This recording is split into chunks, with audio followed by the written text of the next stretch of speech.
Class 10th science जो विज्ञान है आपका, जो चैप्टर नंबर 1 है रासायनिक अभिक्रियाएं एवं समीकरण, जिसका अंग्रेजी में नाम होता है केमिकल रिएक्शन एंड इक्वेशन। ठीक है, इस चैप्टर का ये पार्ट 1 लेके आया हूँ। आपको पार्ट्स में वीडियो मिलेंगे और मेरे जो बनाने का तरीका होगा वो बाकी लोगों से हट के होगा। मैं चीज़ों को कॉन्सेप्ट के साथ चलता हूँ, कॉन्सेप्ट समझाऊंगा, कॉन्सेप्ट के साथ उस कॉन्सेप्ट पे बनने वाले जो क्वेश्चन एग्जाम में पूछे जाते हैं वैसे बनाऊंगा, ताकि आपका जो क्वेश्चन आंसर का जो पैटर्न होता है उससे भी आप यूज टू होते रहें। ठीक है, तो कॉन्सेप्ट भी समझाऊंगा और उस कॉन्सेप्ट पे जो क्वेश्चन पूछे जाते हैं एग्जाम में वो क्वेश्चन बनाकर उसके आंसर्स भी दूंगा। और ये देखिए मैंने ढेर सारे नोट्स आपके लिए बनाए हैं। ये नोट्स की पीडीएफ भी आपको मिल जाएगी, लिंक्स में दे दूंगा डिस्क्रिप्शन पर टेलीग्राम चैनल की। ठीक है, सो ये सब मैंने आपके लिए बनाया ताकि मैं आपको अच्छे से पढ़ा भी पाऊँ, आपका एक अच्छा नोट्स भी बन जाए। ठीक है, क्योंकि लॉकडाउन का टाइम चल रहा है ना, तो चलिए शुरू करते हैं। सबसे पहली चीज़ देखो, आपकी जो विज्ञान है वो 4 पार्ट में बटी हुई है। रसायन विज्ञान, भौतिक विज्ञान, जीव विज्ञान और पर्यावरण विज्ञान। ठीक है, तो हम पढ़ रहे हैं अभी रसायन विज्ञान का पहला अध्याय जो कि काफ़ी इम्पोर्टेंट है। एक चीज़ आपको पता होनी चाहिए, देखिए रासायनिक समीकरण, रासायनिक अभिक्रिया बनाने के लिए, ठीक है, कक्षा 9 में ही आपने पढ़ा होगा, जैसे कि परमाणु क्रमांक, इधर आप क्या लिखेंगे परमाणु क्रमांक। अभी भार की बात नहीं कर रहे हैं, परमाणु द्रव्यमान की बात नहीं कर रहे हैं। और फिर उस तत्व का नाम, और फिर यहाँ लिख देंगे आप प्रतीक। ठीक है, परमाणु क्रमांक 1 पे कौन सा होता है, हाइड्रोजन। कम से कम आप 20-30 तक तो इसको याद कर लो। ठीक है, अभी मैं फिलहाल हिंट दे रहा हूँ, जो इसका नेक्स्ट पार्ट आएगा ना मैं लिख के लाऊंगा, फिर वो आपको बता भी दूंगा। हाइड्रोजन ये नाम हो गया, और इसका प्रतीक क्या होता है, H। नंबर 2 पे आपका क्या होता है, हीलियम। ये सब क्यों लिखा रहा हूँ, क्योंकि अभी रासायनिक समीकरण पढ़ेंगे ना तो उसकी ज़रूरत पड़ेगी। हीलियम का He परमाणु क्रमांक 2 होता है। फिर लिथियम ऐसे करके होगा, लिथियम का Li। फिर बेरिलियम, फिर बोरान, फिर कार्बन, फिर नाइट्रोजन, फिर ऑक्सीजन, ऐसे चलता रहता है। तो इन प्रतीकों का खास महत्व है, इनके बिना कुछ नहीं हो सकता। तो कम से कम 30 तक तो याद होना चाहिए, कक्षा 10 तक। ठीक है, और इस सीरीज में नहीं, पर नेक्स्ट पार्ट में आपको वो 30 तक लिख के लाऊंगा, और फिर वो आप अपने कॉपी में लिख लेना। अभी हम बात कर रहे हैं रासायनिक अभिक्रिया, पहला जो टॉपिक बनाया है ना, रासायनिक अभिक्रिया एवं समीकरण। तो रासायनिक अभिक्रिया क्या होती है, अभिक्रिया क्या होती है, अब मैं आपको चीज़ें एग्जाम्पल लेके समझाऊंगा। ठीक है, अभी मैं देखो अभिक्रिया क्या होती है। यहाँ पर आपने एक गिलास लिया, ठीक है, ये गिलास है, ये गिलास के अंदर पानी भरा पड़ा है और इसमें आपने थोड़ा सा नमक मिला दिया। ये क्या है, पानी है, और ये क्या है, नमक है। ठीक है, और जब ये इस नमक को पानी के अंदर यूँ घोल दोगे तो आपका जो क्या होगा, पानी और नमक एक साथ घुल जाएंगे और आपको एक नमकीन पानी मिल जाएगा इसके अंदर। ठीक है, ये क्या आपका मिलेगा, नमकीन पानी, क्योंकि स्वाद नमकीन हो जाएगा। मैं आपको चीज़ बहुत ही सिंपल तरीके से समझाऊंगा हर एक चीज़ को। तो नमकीन पानी होगा, तो जो चीज़ हमने लिया है, ये जो हमने 2 चीज़ ली है, एक चीज़ यहाँ से ली है और एक चीज़ यहाँ से ली है, नमक लिया और पानी लिया, इसे बोलते हैं अभिकारक। ठीक है, इसे बोलते हैं अभिकारक। अभिकारक का मतलब जो चीज़ें आपने ली हैं अभिक्रिया में बनाने के लिए, किसी चीज़ों को आप लेते हैं और उन फिर मिलाते हैं, उनकी अभिक्रिया करके जो बनता है उसे हम क्या बोलते हैं, उत्पाद। ये हमारा उत्पाद है, मतलब बाईं तरफ हमारा अभिकारक होता है और दाईं तरफ हमारा क्या होता है, उत्पाद होता है। ठीक है, तो ये अभिकारक हो गया, ये उत्पाद हो गया। अब अभिक्रिया में क्या होता है, अभिक्रिया में क्या होता है, अभिकारकों को मिलाने पर हमें एक नया उत्पाद मिलता है। ठीक है, और इस प्रक्रिया को हम अभिक्रिया बोलते हैं। और अभिक्रिया 2 प्रकार की होती है, एक रासायनिक अभिक्रिया, एक होती है भौतिक अभिक्रिया। ठीक है, अभिक्रिया कितनी प्रकार की होती है, 2 प्रकार की होती है, ऐसे लिख सकते हैं, अभिक्रिया 2 प्रकार की होती है।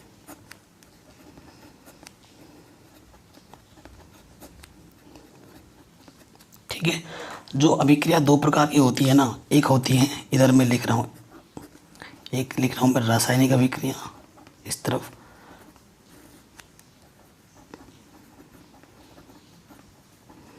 एक रासायनिक अभिक्रिया और इस तरफ मैं लिख रहा हूँ भौतिक अभिक्रिया।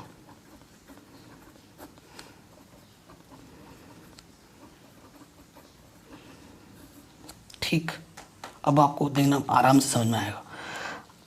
रासायनिक अभिक्रिया क्या होती है, भौतिक अभिक्रिया होती है। अगर बात करूँ, जो मैंने अभी आपको उदाहरण दिया था, ये इसका प्रथम अवस्था है, फर्स्ट स्टेज है ना, प्रथम अवस्था लिख सकते हो। ये प्रथम अवस्था है और ये इसकी द्वितीय अवस्था है, जो उत्पाद है ना, ये इसकी द्वितीय अवस्था है। ठीक, रासायनिक अभिक्रिया में क्या होता है कि जब प्रथम अवस्था से आप अभिक्रिया करने के बाद द्वितीय अवस्था में आते हो, ठीक है, तो द्वितीय अवस्था से आप प्रथम अवस्था में नहीं जा सकते। मतलब आपने क्या लिया, दूध लिया, दूध को आपने जमा के दही बना दिया, तो दही से आप दूध नहीं बना सकते। फिर बना सकते हो क्या, ये आपका दूध है, कुछ अभिक्रिया हुई, ये बन गया दही। अभी मैं आपको प्रॉपर लिखाऊंगा। तो क्या दूध से दही फिर से बन जाएगा, नहीं बन सकता दही से। तो एक बार दूध से दही बन गया तो दही से दूध नहीं बन सकता। प्रथम अवस्था से द्वितीय अवस्था में परिवर्तन के बाद द्वितीय अवस्था से प्रथम अवस्था में परिवर्तन हो ही नहीं सकता। तो इस तरीके की अभिक्रिया को रासायनिक अभिक्रिया कहते हैं। मतलब जब अभिकारक से उत्पाद बनने के पश्चात उत्पाद से अभिकारक नहीं बन सकता, ऐसी अभिक्रियाओं को हम रासायनिक अभिक्रिया कहते हैं। ठीक है, वह अभिक्रिया जिसमें अभिकारक से उत्पाद बनने के पश्चात उत्पाद से अभिकारक नहीं बन सकता, इस तरीके की अभिक्रिया को हम रासायनिक अभिक्रिया कहते हैं। उदाहरण के तौर पर जब हम देखते हैं दूध से दही बनता है, तो दही से दूध नहीं बन सकता। ये एक उदाहरण है रासायनिक अभिक्रिया का। ऐसे आप लिख सकते हो एग्जाम में। अब मैं आपको भौतिक अभिक्रिया का एक उदाहरण दे रहा हूँ। भौतिक अभिक्रिया में देखो, यहाँ से आपने पानी ले लिया, पानी को आपने फ्रीज किया, ठंडा किया, तो यहाँ पर बर्फ़ बन गया। ये एक अवस्था है, ये दूसरी अवस्था है। ठीक है, पानी से बर्फ़ बना, आप बर्फ़ से फिर पानी बना सकते हो। कैसे, गर्म कर दो बर्फ़ को तो फिर से पानी बन जाएगा। तो वह भी क्रिया जिसमें एक अवस्था से दूसरी अवस्था में परिवर्तन होने के बाद दूसरी अवस्था में पुनः से प्रथम अवस्था में लाया जा सकता है या पहुंचाया जा सकता है, ऐसे अभिक्रिया को हम भौतिक अभिक्रिया कहते हैं। मतलब अभिकारक से उत्पाद बनता है तो उत्पाद से फिर अभिकारक बन सकता है। ठीक है, तो ऐसी अभिक्रिया को हम क्या कहते हैं, भौतिक अभिक्रिया कहते हैं। ये बात आई समझ में। अब ये चीज़ तो हो गई। अब अगला क्वेश्चन है, इसी में लिखा हुआ है,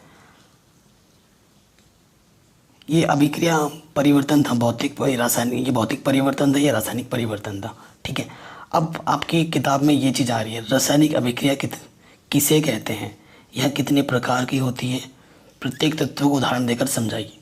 इस क्वेश्चन को करने से पहले, ठीक है, इस क्वेश्चन को करने से पहले हम रासायनिक समीकरण के बारे में जानना बहुत ज़रूरी है। इस क्वेश्चन से करने से पहले हम किसको जान लेते हैं, रासायनिक समीकरण। ठीक है, उसके बाद इस क्वेश्चन पे आके, और ये काफ़ी इम्पोर्टेंट है। तो प्रश्न ऐसे आ सकते हैं एग्जाम में, रासायनिक समीकरण क्या है या रासायनिक समीकरण किसे कहते हैं, इससे क्या क्या जानकारी मिलती है। ठीक है, ये ऐसा क्वेश्चन आपके एग्जाम में आ सकता है। ठीक, तो रासायनिक समीकरण क्या होता है, जिस प्रकार प्रतीक किसी तत्व के एक परमाणु और सूत्र पदार्थ के रूप को व्यक्त करता है, उसी प्रकार रासायनिक समीकरण से वास्तविक रासायनिक अभिक्रिया व्यक्त होती है। ठीक है, अगर आपको ये थोड़ा सा टफ लग रहा होगा, ये जो यहाँ पे लिख रखा है ना, इसको मैं थोड़ा और सरल कर देता हूँ।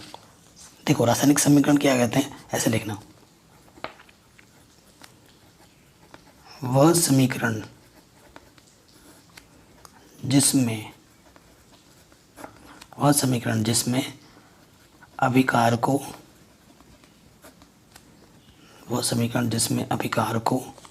तथा उत्पादों को उनके प्रतीकों द्वारा व्यक्त किया जाता है,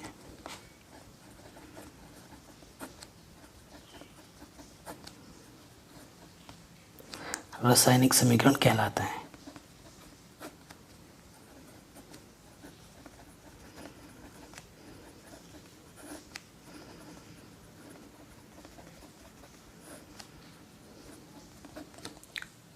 ठीक है, ये सरल परिभाषा हो जाएगी। ये जो मैंने लिखा है अभी इसको आप लिख लेना। ठीक है, जैसे कि यहाँ पर मैंने लिख दिया मैग्नीशियम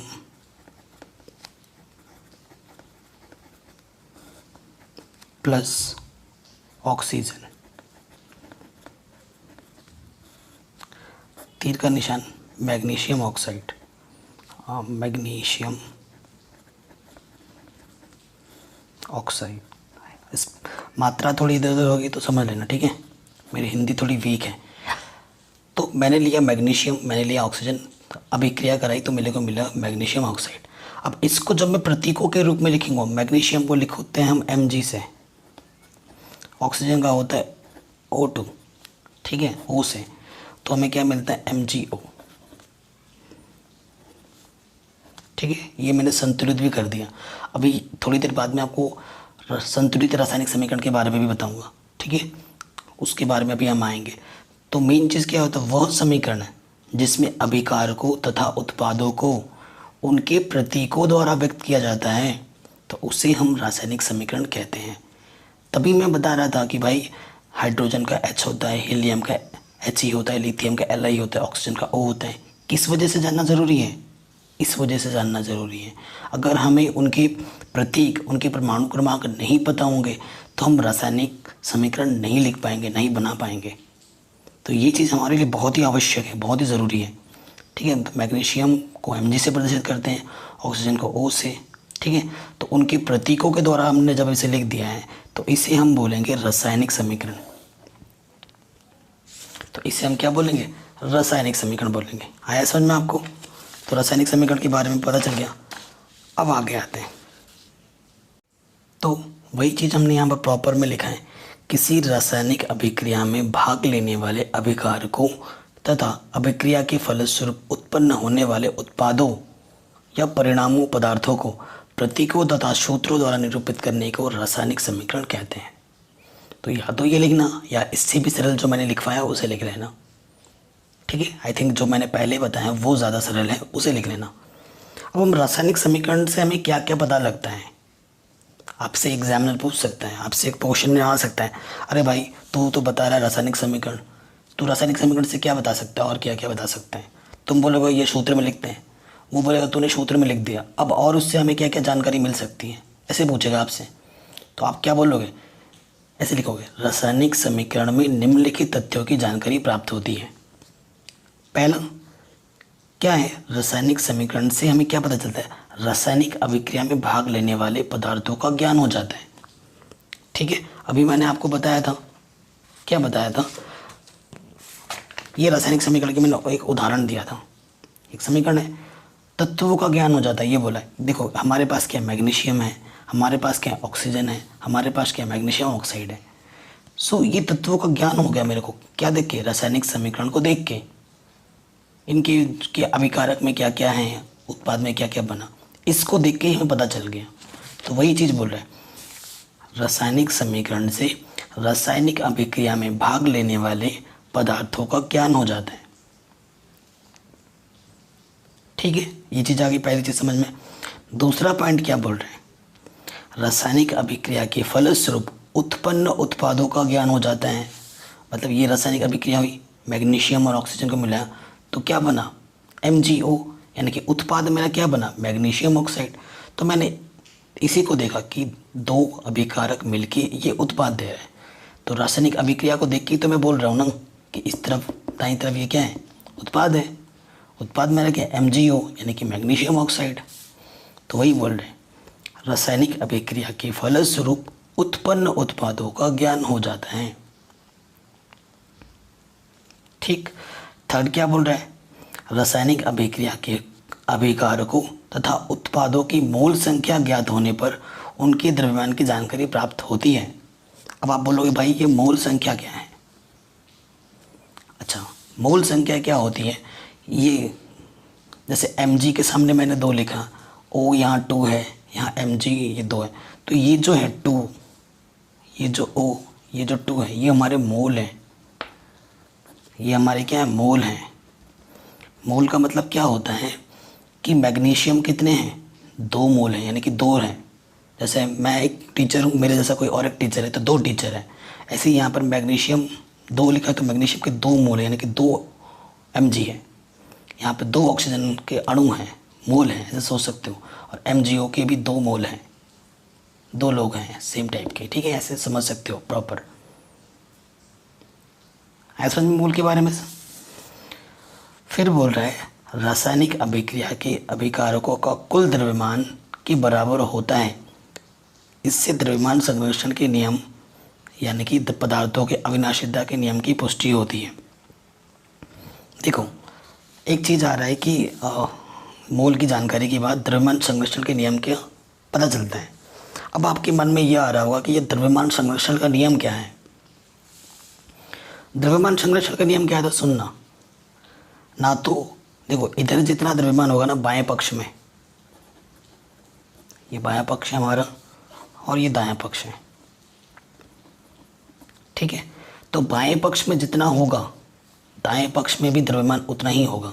देखो कैसे, यहाँ पर mg कितने हैं, 2 हैं, सामने 2 लिखा है तो 2 हैं।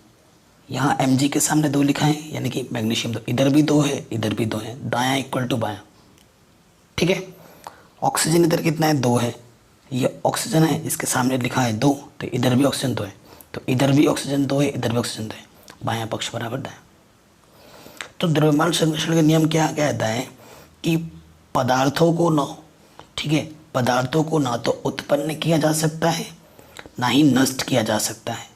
इसे एक रूप से दूसरे रूप में परिवर्तन किया जा सकता है।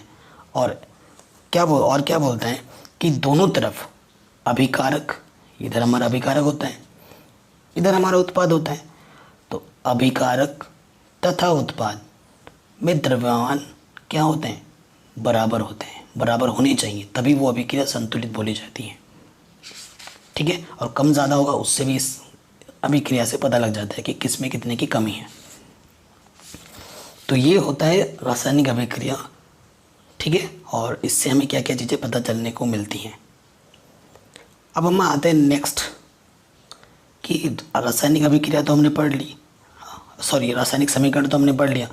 अब हमारे पास आता है संतुलित रासायनिक समीकरण। क्या है संतुलित रासायनिक समीकरण में किस चीज़ का पालन होता है, द्रव्यमान संरक्षण के नियम का पालन होता है, ठीक है। आपसे अगर कोई पूछे बताओ भाई संतुलित रासायनिक समीकरण में किस नियम का पालन होता है, तो आप बोलोगे सर संतुलित रासायनिक समीकरण में द्रव्यमान संरक्षण के नियम का पालन होता है, ठीक।